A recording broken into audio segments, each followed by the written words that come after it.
एक कहावत भी है, मार्केट इम्पैशंस लोगों से पैसा लेकर पैसे लोगों के जेब में डाल देता है।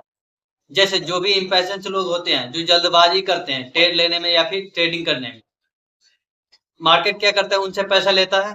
और जो थोड़ा सा अपने अंदर पैसेंस रखते हैं, थोड़ा सा होल्ड करने की जैसे कोशिश करते हैं, अगर वो सही होते हैं तो होल्ड करते हैं, गलत होते हैं तो तुरंत कट कर देते हैं, उनको पैसा दे देता है।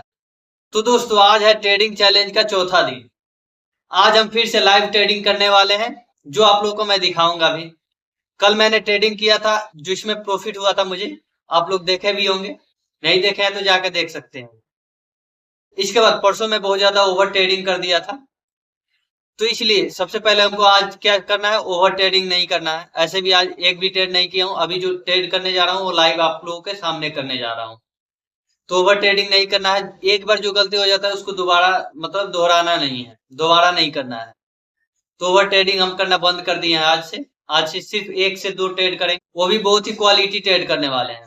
दूसरा करना क्या है, हमको अपना कैपिटल को प्रोटेक्ट करना है। अभी कैपिटल बचाने पे जैसे ज्यादा ध्यान देना है, क्योंकि अधिकतर लोग करते क्या है, मार्केट में आते हैं बहुत ज्यादा पैसा लेके, 1000 2000 10,000, और वो ओवर ट्रेडिंग करने के कारण उसको गवा देते हैं। तो हमको अभी अपने कैपिटल को प्रोटेक्ट करना है कि हमको जैसे 30 दिन का चैलेंज है, तो देखते हैं इसको हम प्रॉफिट अगर नहीं बनता है तो सही है, लेकिन इसको अगर हम बचा लेते हैं ना, 1000 को 1000 बचा लेते हैं, 30 दिन मतलब 30 ट्रेड भी करेंगे, 30 32 34 35 50 ट्रेड हो जाए, और इस कैपिटल भी बच जाए, थोड़ा बहुत प्रॉफिट या फिर थोड़ा बहुत लॉस हो तो चलेगा। तो आप एक अच्छे 4 5 महीने में थोड़ा थोड़ा अच्छा एक ट्रेडर बनने लग जाओगे। तो सबसे पहले हमको कैपिटल प्रोटेक्ट करने पे ध्यान देना है। दूसरा, हमको एक बार जो गलती हो जाता है उसको दोबारा नहीं करना है। जैसे हम ओवर ट्रेडिंग कल या परसों कर दिए थे बहुत ज्यादा, आज मैं नहीं किया हूँ, आगे से करूंगा भी नहीं। और अगर आप भी डेल्टा एक्सचेंज में ट्रेडिंग करना चाहते हैं और आपके पास डीमेट अकाउंट नहीं है, तो डिस्क्रिप्शन में लिंक डाल दूंगा। अगर आप मेरे लिंक के थ्रू डाउनलोड करते हो और अपना डीमेट अकाउंट ओपन करते हो, तो आपको 10% कमीशन, जैसे 10% जो ब्रोकरेज लगता है वो कम लगने वाला है। जहां 1000 रुपए का ब्रोकरेज लगने वाला होगा, वहां आपको सिर्फ 900 रुपए का ब्रोकरेज लगेगा। ऐसे मैं एग्जाम्पल ले रहा हूँ। तो ब्रोकरेज उस पर 10% आपको कम मिल जाएगा अगर आप मेरे लिंक के थ्रू डाउनलोड करते हो तो। एक कहावत भी है, मार्केट इम्पैशंस लोगों से पैसा लेकर पैसे लोगों के जेब में डाल देता है। जैसे जो भी इम्पैशंस लोग होते हैं, जो जल्दबाजी करते हैं ट्रेड लेने में या फिर ट्रेडिंग करने में, मार्केट क्या करता है, उनसे पैसा लेता है। और जो थोड़ा सा अपने अंदर पैसेंस रखते हैं, थोड़ा सा होल्ड करने की जैसे कोशिश करते हैं, अगर वो सही होते हैं तो होल्ड करते हैं, गलत होते हैं तो तुरंत कट कर देते हैं, उनको पैसा दे देता है। तो आप ये कोशिश करिए कि अगर आप सही हैं तो उसको होल्ड करें। मैं खुद करता हूँ क्या, अगर थोड़ा सा भी प्रॉफिट आता है तो थोड़ा जल्दी बुक करने की कोशिश करता हूँ। तो अपने अंदर थोड़ा थोड़ा पैसा डेवलप करूंगा कि मैं थोड़ा सा ज्यादा प्रॉफिट कर पाऊँ, और लॉस अगर मैं गलत होता हूँ तुरंत कट कर दूं। तो चलिए अभी फिर ट्रेड करते हैं, देखते हैं आज हमको प्रॉफिट होता है या फिर लॉस। तो चलिए चलते हैं स्क्रीन पे और देखते हैं। तो यहाँ पे हम सेल कर देते हैं, यहाँ लिमिट पे सेल करेंगे, यहाँ पे जो मार्केट प्राइस चल रहा है उसी पे सेल करते हैं। तो सबसे पहले हमारा लेवरेज 25x है, तो यहाँ से हम लॉट बाई कर लेते हैं 2 XRP। यहाँ से हम बाई करेंगे, इसके बाद यहाँ से सॉरी सेल करेंगे, तो यहाँ सेल कर देते हैं।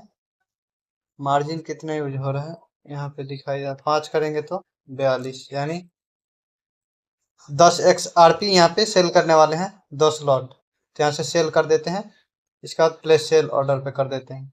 और जब भी मेरा वहाँ पे आएगा तो यहाँ पे ये सेल हो जाएगा, तो आपको दिखाई दे रहा होगा थोड़ा सा यहाँ से। अभी इसके चार्ट पे हम चले जाते हैं और थोड़ा सा वेट करते हैं। तो इसको यहाँ से ऊपर भी कर सकते हैं, ये अगर नीचे आता है तब यहाँ पे मेरा बाई होगा, यहाँ पे वहाँ पे बाई करना अच्छा है। तो थोड़ा सा वेट करते हैं, अगर ये नीचे आता है, लेकिन ये बाइंग का जोन है, देख सकते हो ये बाइंग का जोन है। चलिए इसको कैंसिल करते हैं, सॉरी ऑर्डर लग चुका है, यहाँ पे आपको दिखाई दे रहा होगा ऑर्डर लग चुका है। चलिए इसके ऊपर अगर ये निकलता है ना, ईएमआई के ऊपर निकलता है, तो यहाँ पे हम कैंसिल कर देंगे। मैं सोचा था अभी ऑर्डर लगा नहीं है, अगर इसके ऊपर निकलता है तो मैं यहाँ पे मैं कैंसिल करने वाला हूँ। ये क्या हो रहा है, बाइंग का जोन था ना, इसलिए थोड़ा सा हम देख लेते हैं। अगर इसके ऊपर क्लोजिंग कर देता है तो मैं यहाँ पे कट करने वाला हूँ। तो यहाँ पे थोड़ा सा वेट कर लेते हैं। मैं सोचा था इसके नीचे बाई होगा, मैं जब यहाँ पे जैसे ऑर्डर एग्जीक्यूट हुआ तुरंत हो गया, जैसे मैं प्लेस ऑर्डर किया एग्जीक्यूट तुरंत हो गया। और यहाँ से नीचे आ रहा था, ऊपर चला गया, यहाँ पे आपको दिखाई दे रहा होगा। थोड़ा सा हम वेट करते हैं, यहाँ से ये ऊपर जा सकता है, तो हम कट कर देंगे क्लोजिंग में। तो अभी कुछ सेकंड है, 20 सेकंड, थोड़ा सा वेट कर लेते हैं। अगर नीचे क्लोज कर देता है तब तो सही है, नहीं तो मैं यहाँ पे कट करने वाला हूँ। तो यहाँ पे अभी आपको लॉस भी दिखाई दे रहा होगा, कितना का लॉस हो रहा है। यहाँ पे 4% का लॉस हो रहा है। तो लॉस ज़्यादा हमको लेना नहीं है, 4% का लॉस हो रहा है, 4.5% का। तो यहाँ पे सबसे पहले हम वेट कर लेते हैं, इसके बाद हम यहाँ से कट कर देंगे, क्योंकि हम गलत हो जाएंगे। ये क्या भाई, एक बार उतना ऊपर, ये क्या हो रहा है समझ नहीं आ रहा है। अच्छा सॉरी, 3 मिनट के टाइम फ्रेम पे इसको क्लोज करने देते हैं ना पहले। 3 मिनट का टाइम फ्रेम, अगर ये टाइम फ्रेम मतलब क्लोज होने में अभी टाइम है। 5 मिनट पे कैसे दिख रहा है, 5 मिनट पे क्लोज कर दिया है, यानी यहाँ से बुलिश हो सकता है। तो 5 मिनट पे तो हम गलत हो चुके हैं। अगर ये नीचे आता है तो सही है, नहीं तो मैं अगर ऊपर जाएगा तो तुरंत मैं कट कर दूंगा। थोड़ा सा देख लेते हैं, और अगर नीचे आ जाता है तब तो सही है। आ रहा है नीचे, अगर ऊपर निकलता है तो मैं तुरंत कट करने वाला हूँ यहाँ पे, क्योंकि हम अभी गलत हो चुके हैं। लेकिन ये नीचे आ रहा है कैंडल, इसलिए मैं वेट कर रहा हूँ। अगर नीचे नहीं है, चलिए यहाँ पे कट करते हैं, क्योंकि ये ऊपर जाएगा, मुझे पता है ऊपर ही जाएगा। तो यहाँ से हम कट कर देते हैं। मात्र मिनिमम सा लॉस होगा, 1-2 रुपये का लॉस होगा, क्योंकि यहाँ पे गलत हो गए ना, इसलिए। चलिए यहाँ से हम इसको क्लोज करते हैं। 4% का लॉस है, कंफर्म कर देते हैं। तो यहाँ पे बहुत लॉस जो हुआ है, बहुत मिनिमम सा लॉस हुआ है, बहुत छोटा सा लॉस। मात्र, रुक जाओ, मात्र 2-3 रुपए का लॉस हुआ है, 1-2 रुपए का चार्ज कटा है, तो बहुत छोटा सा लॉस हुआ है। अब यहाँ पे मैं ट्रेड क्यों लिया था, इसका लॉजिक बताऊंगा। तो चलिए सबसे पहले हम चलते हैं, लॉजिक समझते हैं। तो मैं यहाँ पे सेल क्यों किया था, सबसे पहले तो आपको दिखाई दे रहा होगा मार्केट अप ट्रेंड में था। यहाँ से पहले तो बहुत साइडवेज था, तो यहाँ से एक सपोर्ट जोन के करीब है। तो मैं ज़्यादा इसमें मूव कैप्चर करने वाला नहीं था, थोड़ा सा करने वाला था। इसके बाद यहाँ से थोड़ा सा अच्छा खासा मूव आया था, रैली आई थी। इसके बाद फिर गिरा भी था अच्छा खासा, यहाँ पे दिखाई दे रहा होगा अच्छा खासा गिरा था। गिरने के बाद हुआ क्या, थोड़ा सा पुल बैक लिया, तो मैं यहाँ से पुल बैक पे एंट्री बनाया था। इस कैंडल में ये वाला रेड जो कैंडल बन रहा था ना, ये जो अभी ग्रीन कैंडल क्लोज किया है, इस कैंडल में एंट्री बनाया था। एंट्री बनाने के बाद यहाँ से पूरा रिवर्स हो गया, आपको दिखाई दे रहा होगा। मैं थोड़ा सा और जूम करके दिखाऊं, मेरा इसमें ज़्यादा मतलब ये नहीं था कि मुझे इसमें ज़्यादा टारगेट चाहिए था, लेकिन इसमें पूरा यहाँ से देख सकते हो, जैसे यहाँ पे मैं सेल किया था।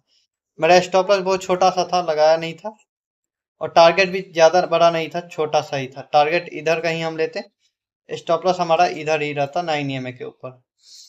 तो हम टारगेट अभी लगा नहीं पाए, और मैं जैसे बाई किया तो लिमिट में बाई किया था, तुरंत एग्जीक्यूट हो गया ऑर्डर। ऑर्डर एग्जीक्यूट होने के बाद तुरंत ऊपर निकल गया, तुरंत 9 EMA के ऊपर निकला, यानी मैं गलत हो गया। अगर 9 EMA के नीचे रहता तो मैं ट्रेड को होल्ड करता। अब देख सकते हो, अब ये कैंडल नीचे आ जाएगा तो उससे तो कुछ फर्क पड़ने वाला नहीं है, क्योंकि मैं जब गलत हो गया तो यहाँ से ट्रेड कट कर दिया, ऐसे नहीं किया। अगर ये नीचे आता तो इजीली अच्छा खासा और नीचे फॉल कर सकता था, क्योंकि ये बोर्ड मतलब देर से साइडवेज था। और आपको 15 मिनट का टाइम फ्रेम पे भी दिखा दूं, थोड़ा सा मार्केट का स्ट्रक्चर 15 मिनट पे भी दिखाई दे रहा होगा। जैसे यहाँ पे एक रेजिस्टेंस था, मैं थोड़ा सा खींच दूं, तो ये सबसे पहले तो यहाँ तक गया था, यहाँ पे आपको दिखाई भी दे रहा होगा। सबसे पहले यहाँ पे रेजिस्टेंस लिया, फिर गिरा, फिर यहाँ पे रेजिस्टेंस लिया, फिर गिरा, फिर यहाँ पे गया, फिर यहाँ पे रेजिस्टेंस लिया, फिर गिर रहा था। तो मेरा इसमें ज़्यादा टारगेट नहीं था। जैसे यहाँ पे गिरा, इसके बाद 9 EMA के नीचे आके क्लोजिंग दिया, मैं सोचा पुल बैक पे लेंगे, थोड़ा सा पुल बैक लिया। इसके बाद फिर गिरना शुरू हुआ था, तो मैं यहाँ पे बाई किया था। और मेरा टारगेट कहाँ तक का हो सकता था, ज़्यादा का टारगेट नहीं था, इस लेवल तक का टारगेट था कि यहाँ तक एटलीस्ट तो गिरना चाहिए। जिस हिसाब से ये फॉल कर रहा है, एक रेंज के अंदर मूव कर रहा है, उस हिसाब से तो यहाँ तक तो गिरना चाहिए। तो मेरा टारगेट था यहाँ तक का, ज़्यादा का टारगेट नहीं था। स्टॉप लॉस बहुत मिनिमम सा था, क्योंकि मैं 9 EMA के करीब बाई किया था। तो यहाँ से 915 EMA के ऊपर अगर क्लोज करता है तो मेरा एग्जिट हो जाएगा, क्योंकि मैं गलत हो जाऊंगा।